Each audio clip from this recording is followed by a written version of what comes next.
ஓம் சரவண ஜோதியே நமோ நம. முருகப்பெருமான் துணை. உலக ஞான தலைவன் முருகப்பெருமான் அருளிய அருள்வாக்கு. துறையூர் ஓங்கார குடிலாசான் ஆறுமுக அரங்கமகா தேசிக சாமிகளுக்கு மகான் சுப்பிரமணியர் அருளிய ஞான அறிவுரை ஆசினூல். பாகம் 1668. 23/4/2024 செவ்வாய்க்கிழமை.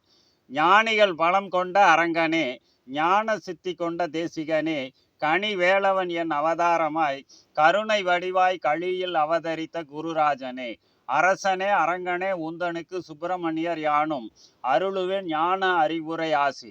குரோதி வருடம் சித்திரை மாதம் 10ஆம் நாள், 23/4/2024 செவ்வாய்க்கிழமை.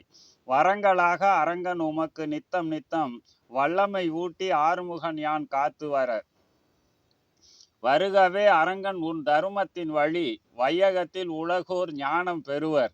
அறமாக அரங்கன் நீ தந்த உபதேசத்தின் வழி அகிலத்தார் எல்லாம் ஒன்று கூடி இணைந்துமே இந்த கலியுகத்தில் இணையில்லா அரங்கன் சபை வழியே எல்லோரும் ஞானிகளாக மாற்றம் பெறுவர். மாற்றம் தர வந்த மா தவசி நீ, மக்களை காக்க வந்த மகா யோகி நீ, ஆற்றல் பட உன் நாம ஜபத்தை சொல்லும் அனைவருக்கும் ஆறுமுகன் என் ஆசி கிட்டும்.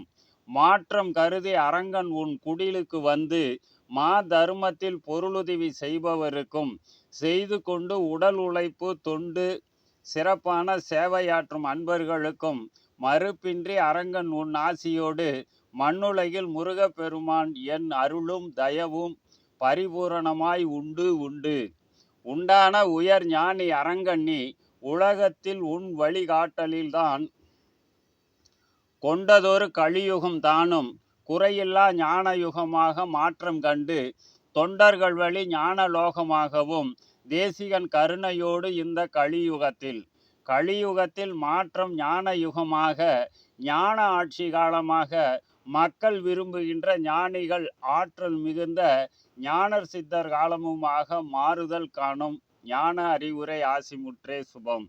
ஓம் ஆறுமுக அரங்கமகா தேசிக சாமிகள் திருவடிகள் போற்றி போற்றி.